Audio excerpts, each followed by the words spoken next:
Hello students, D raw series में आपका बहुत बहुत स्वागत है। जैसा कि आप जानते हैं, हमने जुलाई और अगस्त 2022 के करंट अफेयर्स को यहाँ पर कवर करना शुरू किया है। कल हमारा ऑलरेडी लेक्चर 1 हो चुका है। अगर आपने नहीं देखा है तो आप जाकर देख सकते हैं, जिसके अंदर हमने डिजीज़ इन न्यूज़ को कवर किया था। और इससे पहले जून से पिछले जो करंट अफेयर्स हैं, पिछले 1 साल के जो करंट अफेयर हैं, वो भी हमने कवर कर लिए हैं। अगर आपने नहीं देखे हैं तो आप जाकर देख सकते हैं। तो यहाँ पर हम HCS प्रीलिम्स को टारगेट करने के लिए सारे के सारे जो करंट अफेयर्स हैं उनको कवर कर रहे हैं। आज हम जो कवर करने वाले हैं दैट इज़ गवर्नमेंट स्कीम। आपकी जुलाई और अगस्त के मंथ में जितनी भी गवर्नमेंट स्कीम्स न्यूज़ में थी वो सारी की सारी यहाँ पर देखेंगे। शुरू करने से पहले अगर आपको इस वीडियो की PDF चाहिए तो आप हमारी O2 IAS अकेडमी की ऐप को जाकर डाउनलोड कर सकते हैं। वहाँ पर आपको HPS प्रीलिम्स टेस्ट सीरीज़ 2022 के नाम से एक कोर्स मिल जाएगा, जिसके कंटेंट सेक्शन के अंदर आपको फ्री रिसोर्सेज के अंदर इस करंट अफेयर्स की PDFs मिल जाएंगी।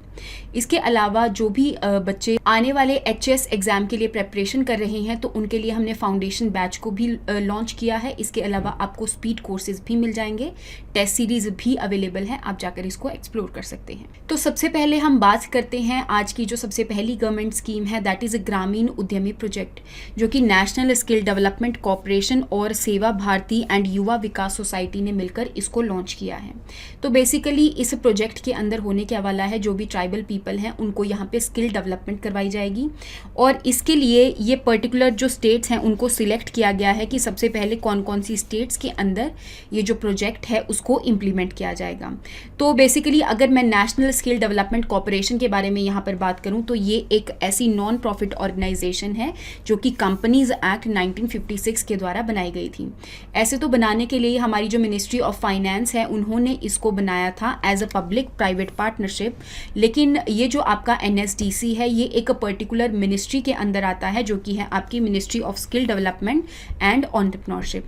अब क्योंकि ये एक नॉन प्रॉफिट ऑर्गेनाइजेशन है तो इसका जो स्टेक है, अगर मैं उसके बारे में बात करूं तो 49% स्टेक जो है इसका वो प्राइवेट कंपनीज के पास है और जो 51% स्टेक है वो गवर्नमेंट के पास है। दैट मीन्स ये एक गवर्नमेंट कंपनी के अंदर ही कंसीडर हो जाती है।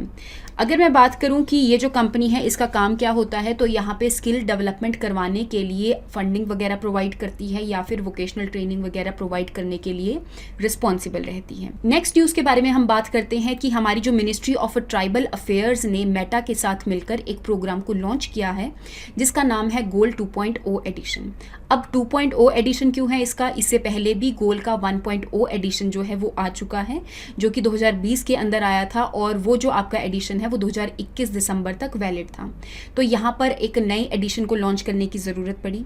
अब अगर मैं गोल के बारे में बात करूँ तो इसकी एक पर्टिकुलर फुल फॉर्म है जिसको हम जानते हैं गोइंग ऑनलाइन एज लीडर। तो यहाँ पर एक मेंटर और मेंटी का रिलेशन बनाया जाएगा। दैट मीन्स यहाँ पे कुछ जो लोग हैं वो एज अ मेंटर के फॉर्म में रजिस्टर कर सकते हैं और यहाँ पे कुछ जो लोग हैं वो मेंटरशिप ले सकते हैं। और कौन कौन से लोग होंगे वो यहाँ पर, एक तो ट्राइबल पीपल हो सकते हैं, विमेंस हो सकती हैं यहाँ पर। तो अगर उनके अंदर डिजिटल एम्पावरमेंट करनी हो, उनको कम्युनिकेशन की स्किल्स वगैरह प्रोवाइड करनी हो, एंटरप्रेन्योरशिप की या फिर लीडरशिप की क्वालिटीज सिखानी हो, तो इस प्रोग्राम के द्वारा मेंटर और मेंटी के रिलेशन के द्वारा ये सब चीज़ें ट्राइबल लोगों को और वुमेन को सिखाई जा सकती हैं। तो बेसिकली स्किल डेवलपमेंट करने के लिए ही इस प्रोग्राम को लॉन्च किया गया है। इसकी जो फंडिंग होगी वो सारी की सारी यहाँ पर जो मेटा कंपनी है, जो कि पहले फेसबुक के नाम से जानी जाती थी, वो यहाँ पर करने वाली है।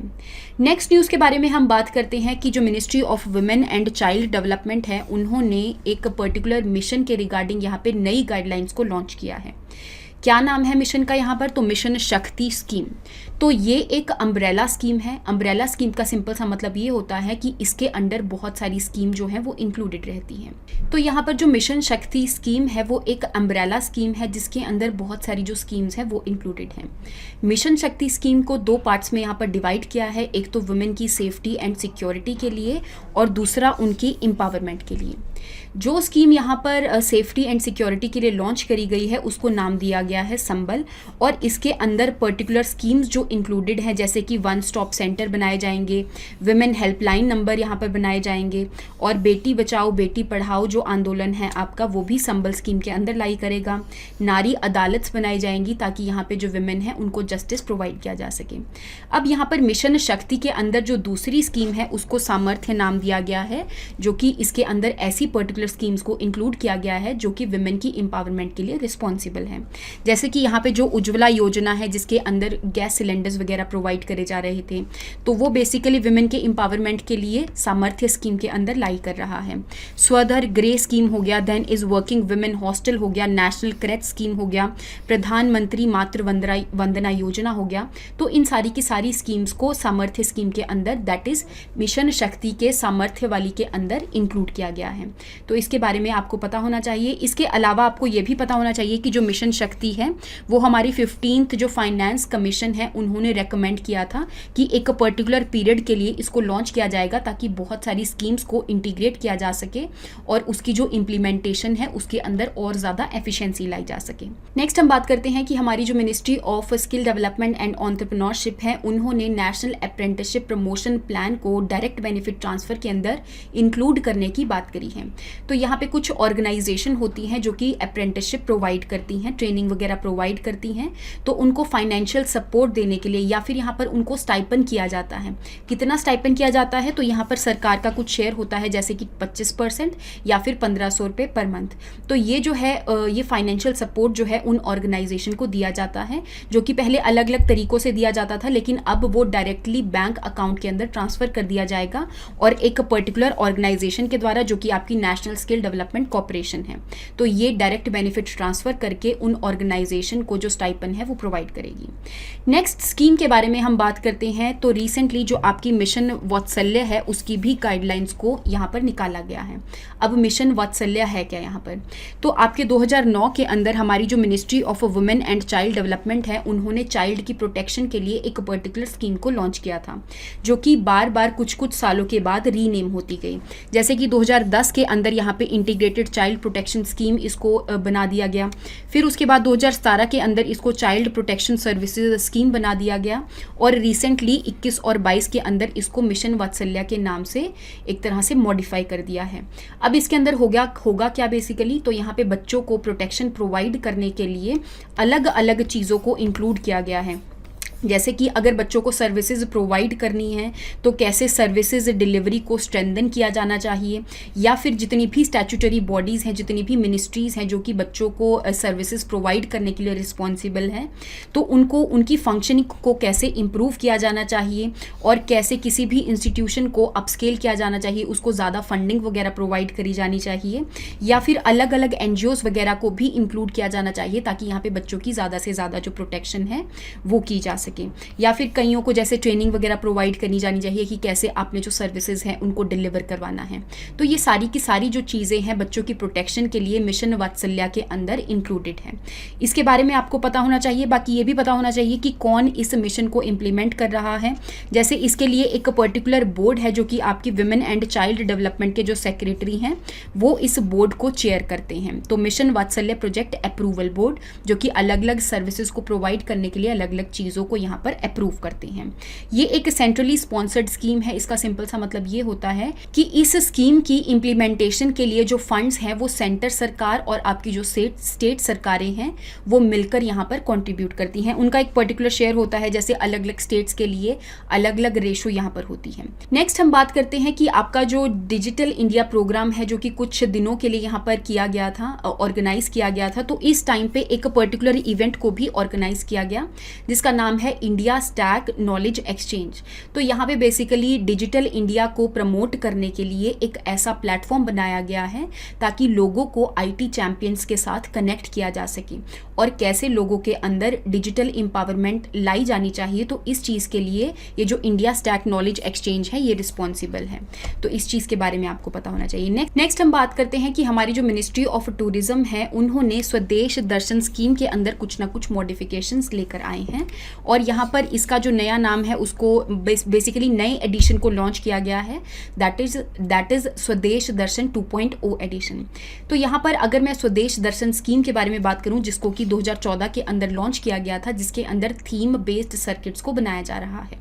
थीम बेस्ड सर्किट्स का सिंपल सा मतलब है, जैसे कि आप जानते हैं हमारी कंट्री के अंदर यहाँ पे जितनी भी जगहें हैं ज़्यादातर इनका हिस्टोरिकल सिग्निफिकेंस है, किसी ना किसी हिस्टोरिकल इवेंट से वो रिलेटेड है। जैसे अगर मैं बुद्धिस्ट प्लेसेस की बात करूँ तो यहाँ पे जैसे आपकी अलग अलग प्लेसेस आती हैं, उन सबको डेवलप करना, ठीक है, उन सबको कनेक्ट करना, और वो एक तरह से ऐसी प्लेसेस बन सके जो कि टूरिस्ट जो हैं वहाँ पर जाकर विजिट कर सकें।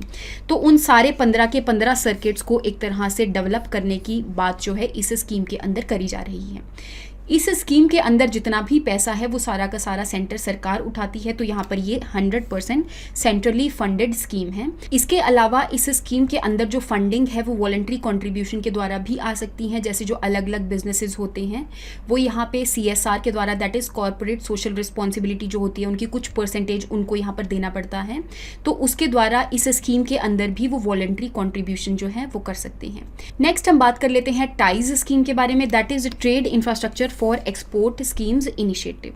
तो यहाँ पे जो सेंट्रल सरकार है उन्होंने इस स्कीम के लिए फंड को एलोकेट किया है, और बेसिकली ये जो स्कीम है आपकी ministry of commerce and industry ने 2017 के अंदर इसको लॉन्च किया था, लेकिन उससे पहले भी 2002 के टाइम पे एक स्कीम को लॉन्च किया गया था जिसको बेसिकली रीनेम करके टाइज इनिशिएटिव रख दिया गया है। तो 2002 के अंदर जो स्कीम थी आपकी एक्सपोर्ट प्रमोशन के लिए वो थी ASIDE scheme, that is assistant to states for infrastructure development of exports. That means यहाँ पे जितनी भी स्टेट्स हैं अगर उन्होंने किसी इंफ्रास्ट्रक्चर को डेवलप करना है और वो जो इंफ्रास्ट्रक्चर है इनडायरेक्टली एक्सपोर्ट्स में कंट्रीब्यूट करते हैं तो वो टाइज इनिशिएटिव के अंदर फंड्स के जो बेनिफिट हैं उसको उठा सकते हैं। नेक्स्ट हम बात करते हैं कि जो मिनिस्ट्री ऑफ अर्थ साइंसेज है उन्होंने एक कैंपेन को लॉन्च किया है, दैट इज स्वच्छ सागर सुरक्षित सागर कैंपेन। तो 75 डेज लॉन्ग ये कैंपेन है जिसके अंदर अलग अलग बीचेस को और अलग अलग जो रिवर्स वगैरह हैं उनको साफ किया जाएगा, स्पेशली जो कोस्टल एरियाज हैं उनको साफ किया जाएगा। तो जैसा कि आप जानते हैं कि 17 सितंबर को international coastal clean up day भी है, तो तब तक यहाँ पर इस कैंपेन को चलाया जा रहा है ताकि यहाँ पर ज़्यादा से ज़्यादा कोस्टल एरियाज को साफ किया जा सके। इसके अलावा इस कैंपेन के अंदर ही एक आपकी ऐप को भी लॉन्च किया गया है जिसका नाम है इको मित्रम ऐप। इस ऐप के ऊपर जो लोग हैं वो रजिस्टर कर सकते हैं और इस कैंपेन के अंदर पार्टिसिपेट कर सकते हैं। इसके अलावा ये जो ऐप है एक तरह से अवेयरनेस क्रिएट करने के लिए भी रिस्पॉन्सिबल है कि कैसे इन्वायरमेंटल पोल्यूशन को रिड्यूस किया जाना चाहिए और कैसे अपने आसपास वाले जो एरियाज हैं उनको साफ रखा जाना चाहिए। नेक्स्ट हम बात करते हैं कि हमारी जो ministry of women and child development है उन्होंने बेटी बचाओ बेटी पढ़ाओ के लिए नई गाइडलाइंस को इशू किया है। इस गाइडलाइंस के अंदर इन्होंने ये बताया है कि जो सेक्स रेशो एट बर्थ है उसको हर साल 2 पॉइंट्स तक इम्प्रूव किया जाएगा।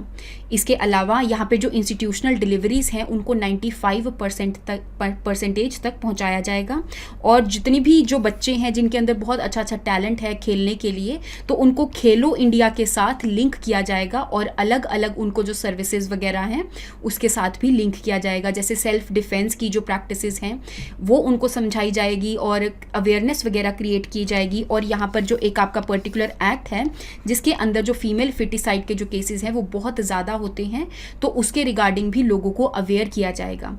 तो ये सब चीज़ें जो हैं वो नई गाइडलाइंस के अंदर इशू हुई हैं। अगर मैं बात करूँ बेटी बचाओ बेटी पढ़ाओ स्कीम के बारे में जो कि 2015 के अंदर इसको लॉन्च किया गया था ताकि यहाँ पर जितनी भी आपकी फीमेल फिटिसाइड के जो केसेस हैं उसको रिड्यूस किया जा सके, क्योंकि यहाँ पर लोग क्या करते थे अमीनोसेंटेसिस के अंदर एक तरह से वो क्या करते थे सेक्स डिटर्मिनेशन कर लेते थे और जैसे ही उनको पता चलता था कि ये एक गर्ल चाइल्ड है तो वहाँ पे उस टाइम पे फीटस को एबॉर्ट कर दिया जाता था। तो इन सारी प्रैक्टिसेस को रिड्यूस करने के लिए बेटी पढ़ाओ बेटी बचाओ जो आंदोलन है उसको शुरू किया गया था। इसके बारे में आपको पता होना चाहिए कि कौन कौन सी जो मिनिस्ट्रीज़ हैं इसकी इम्प्लीमेंटेशन के लिए रिस्पॉन्सिबल हैं। तो मिनिस्ट्री ऑफ एजुकेशन के साथ साथ ministry of women and child development, ministry of health and family welfare का ये एक जॉइंट इनिशिएटिव है ताकि यहाँ पे जितने भी फीमेल फिटिसाइड के जो केसेस हैं उसको रिड्यूस किया जा सके, इवन यहाँ पे जो गर्ल्स हैं उनको एजुकेशन के अंदर लाया जा सके। आई होप आपको यहाँ तक समझ में आया होगा। तो नेक्स्ट क्लास के अंदर हम नेक्स्ट टॉपिक के साथ मिलेंगे। Thank you so much and have a nice day.